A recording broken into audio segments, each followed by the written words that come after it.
Hello and welcome. I'm Laurie Scudder. I'm the editor of Medscape Family Medicine. I'm here in Kansas City at the AAFP National Conference of Medical Students and Residents, and I'm delighted to be joined by Drs. Jason Marker and Glen. Gentlemen, could you introduce yourselves? Hello, I'm Glen. I'm a family physician practicing in Southern California, and I'm currently president and board chair of Family Medicine for America's Health.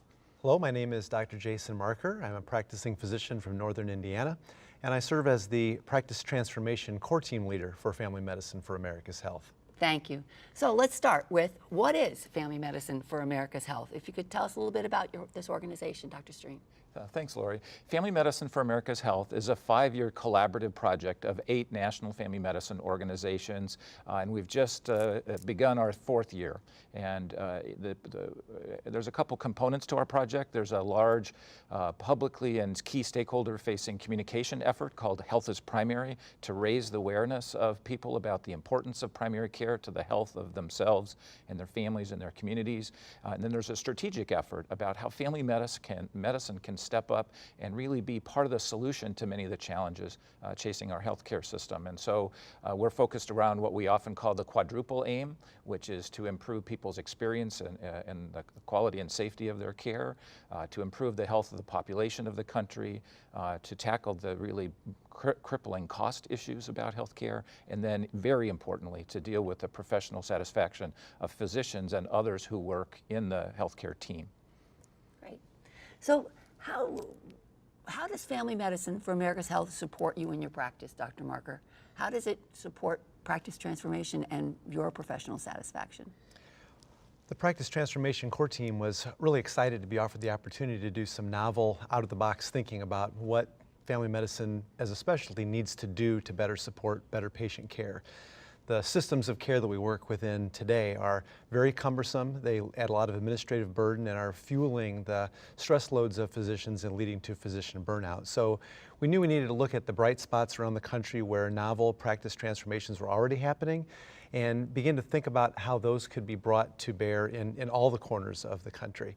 And so we're doing a wide-ranging bit of research in areas around which are the measures that really matter to physicians and to other stakeholders like employers and insurance companies. We're doing work around how we can better provide care for patients in an office setting, but also in asynchronous settings like through your cell phone. And we're trying to come up with solutions that could be applicable in a wide range of venues and different practices around the country. So that's a lot to do. That's a lot to do. How does one get started? I mean, my experience is family physicians tend to be kind of nice.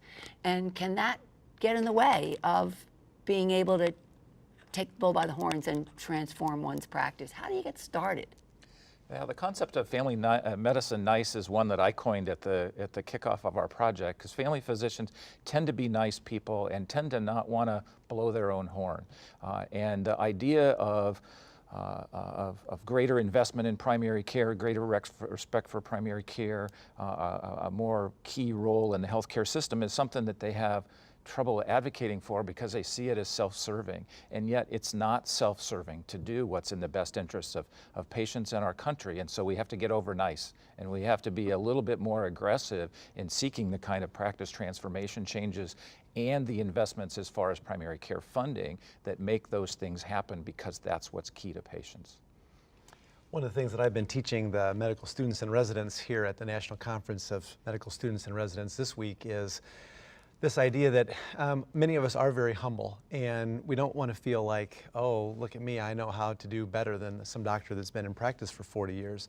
And sometimes it's important to, buddy up with somebody else who wants to do physician leadership like you're doing, and just say, listen, I'll tell the world that you're doing a good job if you'll tell the world that I'm doing a good job. And it's a much less threatening way sometimes to sort of be in a meeting where you can say, my friend Dr. Stream does a really great job at this. You should look into the stuff that he's doing, because I know he'd never say that to them, but I can say that to him. And it's a way that you can begin in a simple way to get a little bit beyond that family medicine nice by finding buddies that can toot each other's horns in that way. There's lots of other starting points too. I mean, for anybody who wants to transform their practice, you can open any family medicine journal and find an abundant ways to do that. But at Family Medicine for America's Health, we're working towards putting together very tailored educational opportunities for you to find out just what you need to know based on your current practice and payment demographics. We want to bring just those right educational tools to you so you don't spend a lot of time in areas that aren't going to really be helpful for you. Making it efficient, streamlined for docs to begin to make even small transformations. And that's really helpful that folks don't have to reinvent the wheel. Right. That they can tread in the footsteps of people who have been there before them. Well, I'm very grateful to both of you for joining me here. Hope we'll see many of you at FMX in September in San Antonio. And thank you, both of you, for your time.